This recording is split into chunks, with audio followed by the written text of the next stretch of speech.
¿Cómo hemos estado? Pues muchas gracias por estar con nosotros. Seguimos hablando de historia de Estados Unidos en lo que se ha ido manejando toda esta descripción de lo que ocurre en el viejo oeste, pero aquí hay que poner un punto importante para englobar toda esta situación en la que es lo que ocurrió en el siglo XIX en Estados Unidos. Cuando ya tenemos bien claro en en qué siglo está metido esto, porque a veces explicamos la historia, pero como que a veces se nos va ese detalle tan importante de qué siglo estamos hablando en lo que ocurren los acontecimientos. Pues esto todo ocurre en el siglo XIX y se está preparando para la entrada del siglo XX, donde ya va a estar formado todo Estados Unidos. Pero aquí estamos viendo toda esta mitología del viejo oeste, donde se van a empezar a articular psíquicamente, pues para ir explicando las mentalidades de la situación de esa gente que estaba en el oeste de Estados Unidos. Toda esta situación en la que nosotros fuimos viendo cómo se fue formando las leyendas, ese folclore, creando leyendas del viejo oeste para ir viendo cómo se van haciendo todos esos prototipos, todos esos personajes, esos antihéroes que eran esos pistoleros solitarios que se ven en las películas y que van marcando esa psicología que tiene. Aquí era pues de suma importancia, como hemos dicho, todos los acontecimientos, porque el viejo este está cargado de cantidad de personajes, de cantidad de eventos en los que nosotros habíamos visto pues toda esta situación de los duelos del viejo este, los duelos a pistola, que eran, pues se puede decir, lo que era muy común en el viejo este, aunque no tanto como se suele mostrar a veces en las películas o en los libros, ¿verdad? Pero en la realidad eran muy frecuentes las situaciones, pues de esos conflictos, de esas tensiones por disputas tanto como de dinero o de mujeres, porque acuérdense que aquí escaseaban las mujeres, entonces estos hombres estaban en las praderas, en los caminos, muchos meses, y cuando llegaban a los pueblos, ahí estaban las mujeres y ahí se suscitaban esos duelos para poder obtener pues los favores de ellas, y a menudo pues ocurrían, se puede decir que de una manera pues espontánea, en lugar de ser pues desafíos, se puede decir que formales, salían todos los aspectos importantes sobre los duelos del viejo oeste. No eran tan comunes como hemos dicho, como se cree. Los duelos a pistolas no eran la norma del viejo oeste tampoco, sino que eran más bien eventos excepcionales que se hacían famosos en la historia y se contaban. Todos estos contextos que a menudo los duelos ocurrían, contextos de conflicto, pues se puede decir más amplio, y que va manejando pues a través de ir pues manejando estas ideologías, y que realmente pues aquí vamos viendo cómo se va creando todas estas situaciones. eh, los primeros años de la conquista de Occidente no contaban con las armas pues suficientes de fuego, y los enfrentamientos pues eran a veces con arcos, con flechas o con hachas, pero ya pasando toda esta situación, al salir las pistolas, las fricciones han a veces exagerado la realidad, y eso lo hicieron las películas y las novelas de western, que han perpetuado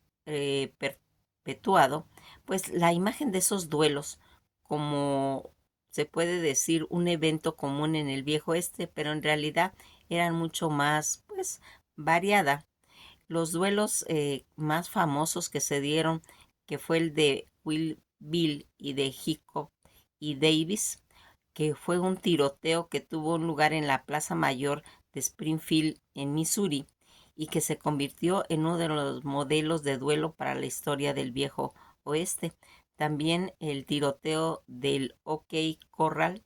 un enfrentamiento que hubo entre agentes de la ley y un grupo de cuatreros que se había convertido, se puede decir, como en un episodio emblemático en esa época dorada de los pistoleros y que van a ir formando todo esto. Los duelos en el viejo que era ese caos en un duelo, resultaba pues siempre a muerte de uno de los participantes. El sobreviviente podía enfrentar represalias pues de los amigos, de los familiares fallecidos e incluso acciones legales si el territorio tenía alguna forma de autoridad, pues se puede decir establecida y que pues en esta situación todo lo que hemos ido viendo a través de cómo se fue marcando todas estas situaciones en la que algo muy importante fue todo ese conocimiento, esa filosofía que se fue logrando para que en cierta forma se viera pues todo ese paradigma que había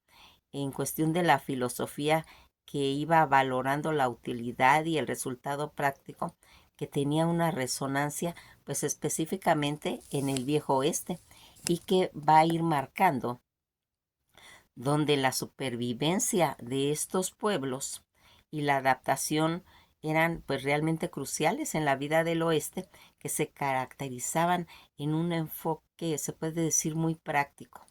donde la teoría y las especulaciones eran pues una secundaria frente de acción y resultados que realmente marcaban cosas tangibles. El, para, el pragmatismo en el viejo oeste, esa supervivencia y esa adaptación, la vida en ese viejo oeste exigía, se puede decir que adaptaciones pragmáticas. Los colonos, los aventureros, que van a ir marcando, pues que tenían que ser capaces de resolver los problemas prácticos, desde encontrar pues agua, comida, hasta defenderse de todos los peligros. El pragmatismo y su enfoque en la utilidad de los resultados, que era la clave para tener en realidad esa supervivencia. El valor de las experiencias de los habitantes del viejo oeste aprendieron pues a valorar sus experiencias prácticas por encima de las teorías. No era suficiente saber cómo construir una casa, por ejemplo, sino saber cómo hacerlo con los materiales disponibles bajo las condiciones tanto climáticas del oeste. Las experiencias prácticas eran verdaderamente los conocimientos, la importancia de la acción, el pragmatismo que enfatizó toda esa acción sobre las especulaciones en el viejo oeste. Pero la acción era la clave para el progreso, la construcción de las comunidades, el desarrollo pues económico. La tierra se cultivaba, los negocios se establecían, las ciudades se fueron construyendo a través de las acciones prácticas y ese espíritu de emprendimiento que tenían que tener toda esta gente en busca de oportunidades económicas que fueron a buscar al oeste. Era un reflejo del espíritu pragmático. Los colonos buscaban pues las riquezas a través de la ganadería, de la agricultura, de la minería y del comercio. El éxito en el viejo oeste dependía de la capacidad de aprovechar cada oportunidad que se presentaba y adaptarse realmente pues a las circunstancias. La búsqueda de soluciones prácticas, que era el pragmatismo, también se reflejaba en la manera de los habitantes del viejo oeste enfrentando problemas sociales, legales. La ley y el orden se establecieron, pues se puede decir que a través de las acciones prácticas y las leyes se fueron adaptando a las necesidades de la comunidad. Pues aquí en resumen, el pragmatismo en el viejo oeste era esa forma de vida, era una filosofía que se reflejaba en la manera en que los habitantes de esta región construían su propia vida. Enfrentaban desafíos y buscaban oportunidades, enfocándose en la práctica, en la prioridad de la acción pues en el viejo oeste la teoría y la especulación realmente eran secundarias frente a la acción. A los personajes eran juzgados según los resultados y todo este valor de las experiencias prácticas era verdaderamente conocimientos que se valoraban más que la teoría o el estudio académico. El pragmatismo como un motor de progreso, una acción pragmática, impulsaba al progreso tanto en el viejo oeste, tanto en el desarrollo económico o en la construcción de todas esas comunidades, de ir implementando pues la ley y el orden que se establecía en lo que vamos viendo cómo se va a ir transformando poco a poco toda esta situación que pues dilató más de 100 años para poderse construir, en la que se desbastaron pues todas las sociedades en Europa y que a causa, por ejemplo, de la hambruna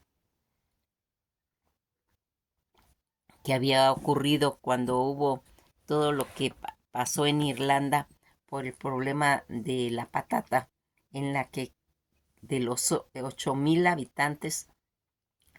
más de la mitad de ellos perecieron y los 4,500 restantes van a venirse a Estados Unidos, a todo lo que sería en el futuro Estados Unidos, pues la llegada tanto de suecos, de alemanes, de irlandeses que llegan a América y que van formando pues todas esas colonias como hemos ido viendo, en la que pues aquí vamos viendo cómo se va haciendo este proyecto, esos estados nacionales, esos destinos manifiesto, donde van formando una lista de nación para ir formando un destino manifiesto. Esa formación de lo que en un principio eran reinos, estados, los países se van formando para poder tener ese encuentro con lo que vendría del siglo XX, en lo que se va a hacer en una forma vertiginosa y termina pues el comienzo del progreso constante en lo que ellos pues consideraban realmente esos cambios, todas estas migraciones que fuimos viendo cómo llegan del norte, esa cantidad de necesidades que se fueron presentando, esa millones de personas que llegaron, que compraron tierras y que van formando la situación como vimos en el principio cuando hablamos de Luisiana, cuando Napoleón vende y que va a ir naciendo también su música blues, la construcción del ferrocarril que sería una cosa esencial que unía tanto al oeste como el este, toda la migración que habíamos visto de chinos en lo que había ocurrido en sus tierras con la guerra del opio, en la que se había hecho esa expansión de la Gran Bretaña y también esa matanza que hubo de los bisontes con el ferrocarril. Desaparecen las naciones indias, todos esos pueblos sometidos, todas esas pues creencias en sus animales totémicos, todo ese legado que van a ir haciendo y que van a ir formando y, eh, esa visión de la desaparición de las naciones indias y también todo lo que se va a ir uniendo con la llegada de los ganaderos, de los ovejeros, de los vaqueros, de los granjeros y que aquí se va a unir con lo que sería la situación que había ocurrido en México, porque al desaparecer el 67% de las tierras mexicanas adquiridas por Estados Unidos, en la que vamos viendo cómo ese problema que hubo en el Álamo,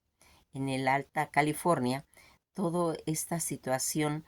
que va abarcando todo ese problema tanto de México como de las comunidades de negros y todas esas reservas de indio, se va marcando en el que vamos viendo cómo a través del tiempo todo ese progreso, ese gran salto al progreso que da todo el norte, en la que empieza a ver pues toda esta situación que estamos platicando en este momento de lo que estaba ocurriendo en el viejo oeste, y que vamos viendo cómo se fueron integrando pues todos estos inventos cuando llega el telégrafo, y que empieza a ver esa bombilla eléctrica eh, inventada por Edison en alumbrar el Mississippi. Vamos viendo cómo van a ir haciendo pues esos grandes empresarios toda esa introducción pues de inventos, en la que va a haber lo que sería la corriente alterna, eh, que la va a distribuir Westinghouse y la va a inventar Tesla. Todo ese mundo de electromecánicos, eh, vamos a ir viendo cómo pues van a ir haciendo en cierta forma ese servicio que se le va a dar al mundo cuando, por ejemplo, en la serie de los Picapiedra, esta producción de Hanna-Barbera, en la que más adelante, en 1960, va a hacerse esta serie, que fue una serie animada más exitosa de la serie de la televisión, además de ser una caricatura que influye pues en la era dorada de la animación estadounidense, y que va a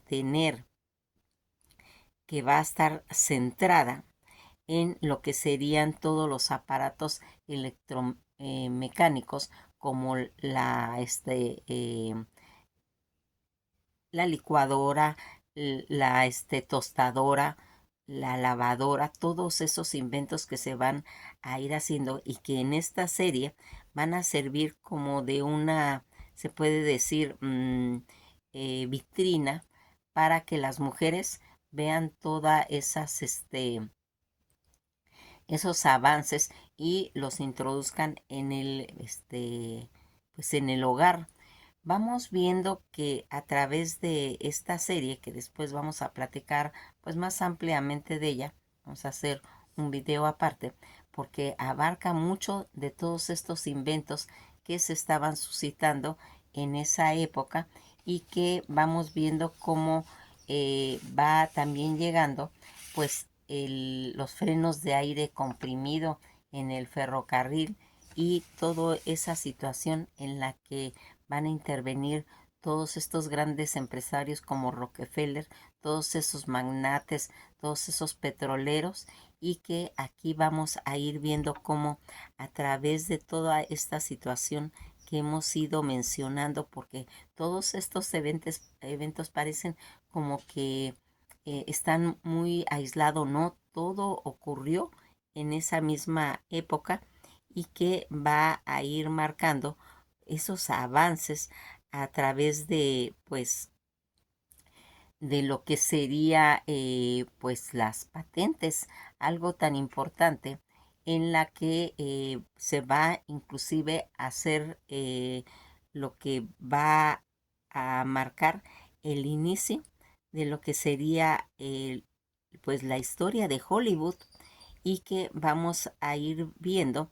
esta cosa, esta fundación de Hollywood como la capital mundial del cine, que fue ese proceso que se fue haciendo gradualmente, no una fecha específica, que a principios del siglo XX pues ya va a empezar a agarrar otras, pues hacer esa grandeza. Hollywood fue diseñado como una subdivisión en 1887 por Harvey Wilcox, la prohibicionista de casas. Sin embargo, pues todos esos magnates inmobiliarios, H.G. Wilton transformó Hollywood en una de las zonas residenciales prósperas y populares de Hollywood, que se convirtió en uno de los municipios en 1903 y se incorporó a Los Ángeles en 1910, toda esta situación que fuimos viendo cómo toda esta situación, esta compañía en las costas oestes de la compañía empezó a firmarse en un terreno, pues se puede decir que baldío, cerca de Georgia Street, en el centro de Los Ángeles. La compañía exploró nuevos territorios y el viejo varía millas al norte, en un pequeño pueblo. Este lugar fue llamado Hollywood y que va a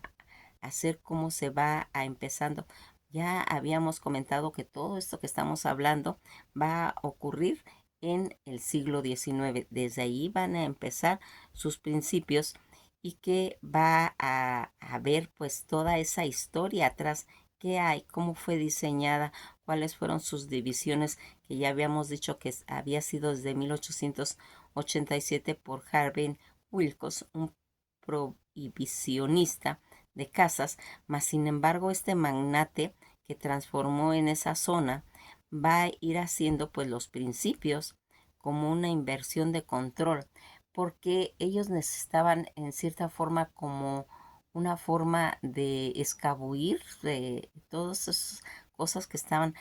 Recuerden que cuando estamos viendo lo de las patentes, cuando llegaban a cobrar, pues ellos tenían que huir y para eso habían comprado este terreno en la que se va a ir haciendo pues toda esta situación y que va a tener pues en cierta forma esa influencia, cómo se va a ir marcando. Fíjense, vamos a hablar más de Hollywood, porque esto se va a ir desarrollando ya en lo que sería el siglo XX, que ya estamos muy cerquita de llegar, y que aquí ya vimos cómo Hollywood servía para escapar del cobro de todas esas patentes en la llegada de los judíos, de los húngaros, y que se va a empezar a inventar toda esta máquina de sueños cuando sale el cinematógrafo. Toda esta situación que nos va marcando todos esos avances a través de la historia, de esas capas que va a ir haciendo y que va marcando lo que sería ese desarrollo de lo que sería el término cinematográfico, que hace referencia a esa máquina de los sueños que permite las grabaciones y la proyección de imágenes, el movimiento, pues siendo, se puede decir, una clave en la historia del cine, que fue inventada por los hermanos Lumière a finales del siglo XIX y que es la base para el desarrollo, se puede decir que posterior,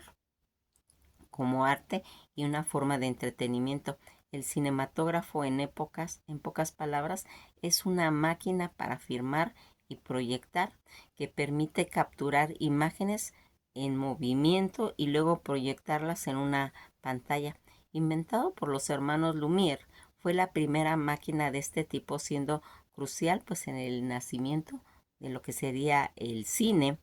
Un paso clave marcó un antes y un después en la formación en la que se entendía y se percibía pues cómo era la realidad. Más que una máquina, representó el inicio de una nueva forma de vida y entretenimiento colectivo, pues todo este proceso de filmación y proyección en un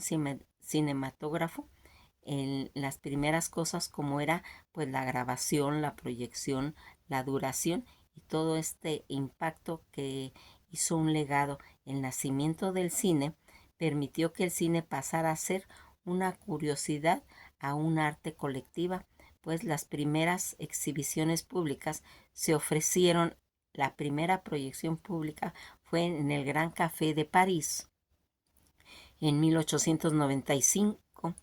El legado de los Lumière, a pesar de no explotaron pues las técnicas cinematográficas al máximo, se puede decir que fueron los pioneros en sustentar las bases de lo que sería pues toda esta industria y que iría marcando pues todas estas situaciones. Fíjense en que aquí vamos viendo cómo esos avances todos esos inventos que van a salir en esa época, en las que vamos viendo cómo se va marcando los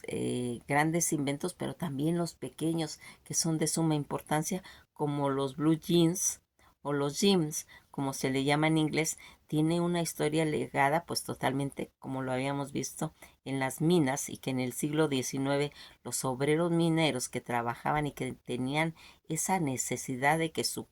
trabajo tuvieran una vestimenta duradera, comenzaron a usar esta prenda, especialmente los pantalones de mezclilla reforzadas, pues con remaches para que resistieran todo ese duro trabajo de las minas. El origen de los jeans en las minas, que iban a cubrir las necesidades de durabilidad. Los pantalones tradicionales no eran lo suficientemente, pues se puede decir, fuertes para soportar el trabajo de las minas, donde los obreros estaban expuestos a pues todas esas condiciones difíciles, y a la tensión pues de manejar herramientas. La innovación de Levis Strauss de Jacob Davis era un comerciante de telas, un sastre, que se asociaron para crear los pantalones, pues se puede decir, más robustos, utilizando la tela de mezclilla resistente, con remaches metálicos en los puntos de mayor tensión, como serían las bolsas y las costuras. Todo este éxito de los blue jeans, los pantalones con remaches, fueron pues realmente un éxito entre los mineros, entre los trabajadores del ferrocarril y los vaqueros, quien apreciaban la durabilidad y la resistencia de los mismos. En las minas, a la moda con el tipo de jeans se convirtieron, se puede decir, que una prenda popular que trascendió su origen como ropa de trabajo, extrayendo toda esa cultura popular y siendo ahora, en la actualidad, un icono de moda. Toda esta jeans vintage que encontraron en las minas, se han encontrado jeans muy antiguos, incluso en la década de 1880, en las minas abandonadas, lo que confirma su uso como ropa de trabajo en esa época, y que va haciendo eh, pues los ejemplos concretos de esto. Un par de jeans Levi's de la década de 1880 fue encontrada en una mina y subastada por más de $87,000. Se ha encontrado varios jeans Levi's de un siglo en los túneles de las minas fantasmas, algunos de los estados de fosilación, pero aún conservan todo ese color azul natural. Y aquí, en resumen, pues la historia de los jeans, que está íntimamente ligada en las minas, ya que fueron diseñadas para ese trabajo duro, para que tuvieran durabilidad y que los obreros mineros pues realizaran todos sus trabajos. Todas estas cositas que pues se puede decir como curiosidades, pero que formaron todo lo que sería una realidad en lo que sería el siglo XIX, y que vamos viendo cómo a través de esos inventos vamos a ir viendo pues cosas tan sencillas, pues como por ejemplo la navaja de rasurar, y que va a hacer que se mencione pues su historia en lo que sería también pues los inventos que ocurrieron a través de esta historia de navajas de afeitar, pues que ya venían remontándose desde miles de años, con el uso de la piedra afilada y posteriormente navajas de metal por las civilizaciones, pues tanto egipcias, o en el antiguo egipcio utilizaban navajas de cobre o de oro para afeitar, pero en el siglo XVIII, con la invención de la navaja de afeitar moderna Sheriff, en Inglaterra, afeitado se popularizó aún más, y la navaja se convertiría como en un pues símbolo de higiene y de distinción social, y lo que sería pues marcado En el siglo XIX los hermanos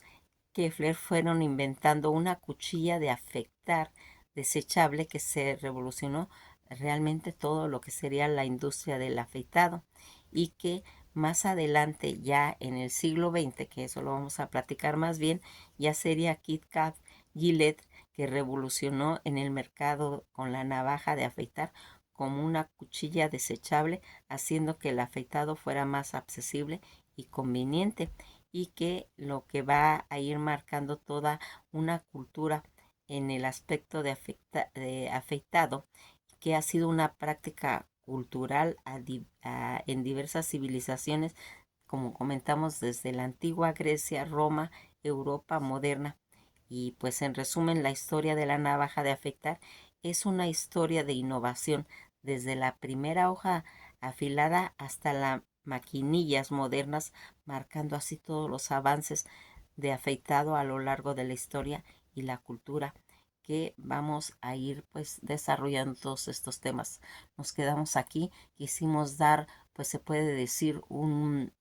resumen de todo lo que hemos ido viendo, y que va a ir haciendo la formación y todo lo que ocurriría pues ya a finales del siglo XIX, para que tengamos toda una imagen pues ya bien estructurada de todo lo que aconteció y que fue lo que sería a un futuro la formación de todo lo que se convirtió en Estados Unidos. Bueno, pues nos vamos a quedar hasta aquí. Todavía tenemos bastante que comentar, pero si se dan cuenta que provechoso ha sido todo eso, porque en toda esta situación fuimos viendo cómo se fueron haciendo las capas para formar toda esa mitología del viejo oeste, y que fue importantísimo, porque de ahí van a salir ya los avances para la entrada de lo que sería el siglo XX. Que pasen un día muy agradable, y esto ha sido todo por hoy.